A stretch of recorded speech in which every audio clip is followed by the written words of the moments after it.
아담과 하와는 왜 에덴 동산에서 쫓겨났는가? 이 하브루타는 유대인들의 전통적인 토론 학습법으로 질문과 대답을 통해 서로의 생각을 나누고 더 깊은 이해를 추구합니다. 하브루타 학습법을 기독교 교육에 적용하여 질문과 대답의 형식으로 구성하였습니다. 오늘은 창세기 2장과 3장에 나오는 에덴 동산과 인류의 타락 이야기를 함께 살펴보겠습니다. 아이들은 질문자와 대답자 역할을 번갈아 맡으며 대화를 통해 성경의 깊은 의미를 발견해 봅시다. 에덴 동산의 창조. 하나님이 아담을 만드신 후 어디에 살게 하셨나요? 하나님은 에덴이라는 특별한 동산을 만드셔서 아담을 그곳에 살게 하셨어요. 이곳은 완벽한 낙원이었죠. 맛있는 과일 나무들이 가득하고 아름다운 강이 흐르는 멋진 곳이었어요. 마치 세상에서 가장 멋진 놀이공원과 식물원을 합친 것보다 더 좋은 곳이었답니다. 하나님은 아담에게 에덴 동산에서 어떤 일을 하라고 하셨나요? 하나님은 아담에게 두 가지 중요한 일을 맡기셨어요. 첫째는 동산을 경작하고 지키는 일이었죠. 쉽게 말하면 정원사처럼 식물을 돌보고 동산의 아름다움을 유지하는 일이에요. 둘째는 모든 동물에게 이름을 지어주는 일이었어요. 이것은 아담에게 창조물을 관리하는 책임을 주신 거예요.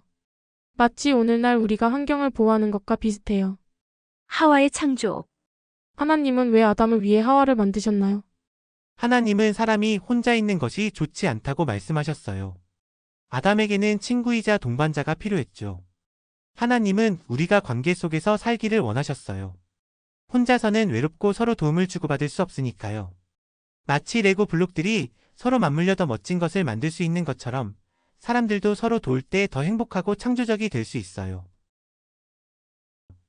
하나님이 아담의 갈비뼈로 하와를 만드신 이유는 무엇일까요? 이것은 아담과 하와가 서로 동등하고 깊이 연결되어 있다는 것을 보여줘요. 하와가 아담의 머리에서 나왔다면 그를 지배하는 관계, 발에서 나왔다면 종속적인 관계가 될 수 있어요. 하지만 갈비뼈는 심장 가까이에 있어서 사랑과 동등함을 상징해요. 아담도 이는 내 뼈 중의 뼈요 살 중의 살이라고 말했죠. 이것은 남자와 여자가 서로 존중하고 사랑하는 동반자 관계여야 함을 보여줘요. 에덴 동산의 규칙. 하나님은 에덴 동산에서 어떤 규칙을 주셨나요? 하나님은 아담과 하와에게 동산의 모든 나무 열매를 자유롭게 먹되 단 한 나무의 열매만 먹지 말라고 하셨어요. 그것은 선악을 알게 하는 나무의 열매였죠. 하나님은 그 열매를 먹으면 반드시 죽게 될 것이라고 경고하셨어요. 이것은 마치 부모님이 뜨거운 스토브를 만지지 말라고 경고하는 것과 비슷해요. 마이너스 해를 끼치는 것을 막기 위한 사랑의 규칙이었죠. 왜 하나님은 그런 위험한 나무를 아예 동산에 두지 않으셨을까요? 정말 좋은 질문이에요. 하나님은 아담과 하와가 로봇처럼 프로그램된 존재가 아니라 자유롭게 선택할 수 있는 존재로 만드셨어요. 진정한 사랑과 순종은 선택에서 오거든요. 만약 선택의 여지가 없다면 그건 진짜 사랑이 아니에요. 하나님은 우리가 하나님을 사랑하고 순종하는 것을 스스로 선택하길 원하셨어요. 마치 친구가 강제로 우리와 놀게 하는 것과 스스로 우리와 놀기로 선택하는 것의 차이와 같아요. 뱀의 유혹. 뱀은 어떻게 하와를 속였나요? 뱀은 매우 교활했어요. 먼저 하나님이 정말로 동산 모든 나무 열매를 먹지 말라 하셨나요? 라고 물었죠. 이건 하나님의 말씀을 의심하게 만드는 질문이었어요. 그 다음 하나님의 경고를 부정하며 너희가 결코 죽지 않을 것이다 라고 말했어요. 마지막으로 너희가 그 열매를 먹으면 하나님처럼 될 것이다 라는 교묘한 거짓말로 유혹했어요. 이것은 우리에게 속임수가 어떻게 작동하는지 보여줘요. 마이너스 먼저 의심을 심고 부정하고 그리고 거짓 약속을 해요. 오늘날에도 이런 식으로 유혹을 받나요? 네, 정말 그래요. 우리도 비슷한 방식으로 유혹을 받아요. 예를 들어 한 번쯤 거짓말해도 괜찮아. 아무도 모를 거야. 이렇게 하면 더 인기가 많아질 거야 같은 생각들이 우리를 유혹해요. 중요한 건 우리가 하나님의 말씀을 잘 알고 유혹이 올 때 그것을 분별할 수 있어야 한다는 거예요. 예수님도 광야에서 유혹을 받으셨을 때 하나님의 말씀으로 대응하셨어요. 죄의 결과. 아담과 하와가 열매를 먹은 후 어떤 일이 일어났나요? 그들은 즉시 변화를 경험했어요. 첫째, 그들은 부끄러움을 느껴 무화과 나뭇잎으로 자신들을 가렸어요. 둘째, 하나님을 두려워해서 숨었어요. 셋째, 서로를 탓하기 시작했죠. 아담은 하와를 탓하고 하와는 뱀을 탓했어요. 이것은 죄가 우리의 관계에 어떤 영향을 미치는지 보여줘요. 하나님과의 관계, 다른 사람과의 관계, 그리고 자신과의 관계까지도요.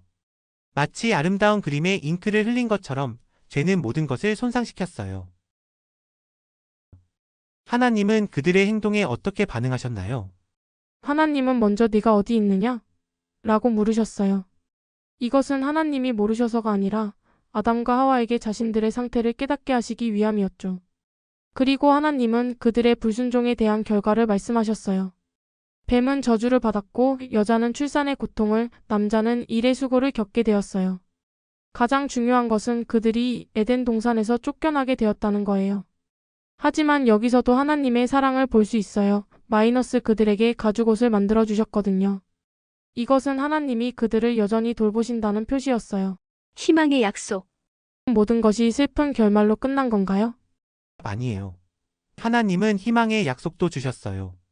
창세기 3장 15절에서 하나님은 뱀 사탄에게 여자의 후손이 내 머리를 상하게 할 것이요라고 말씀하셨어요.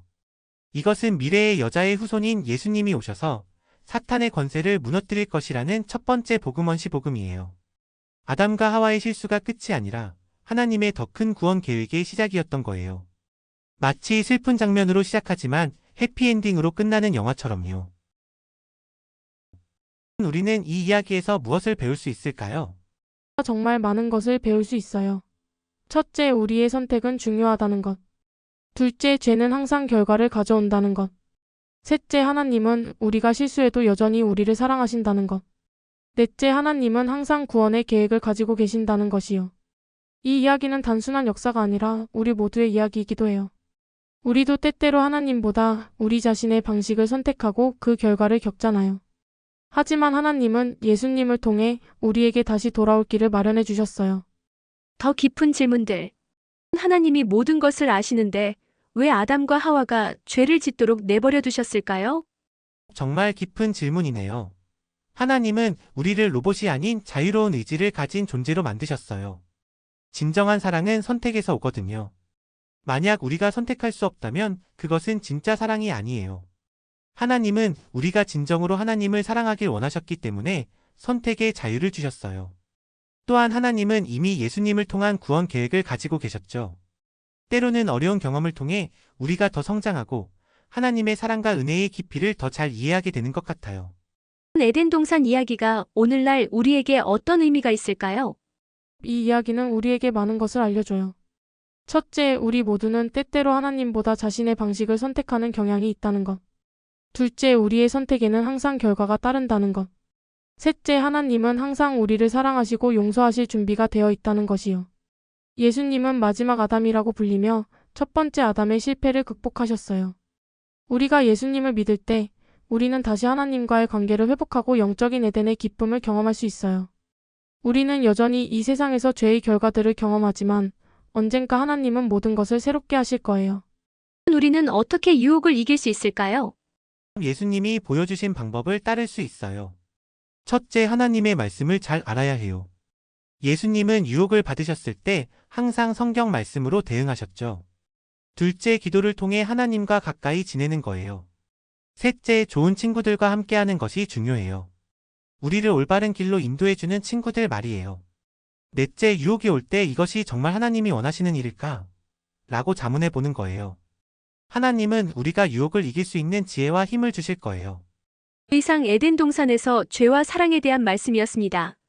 감사합니다.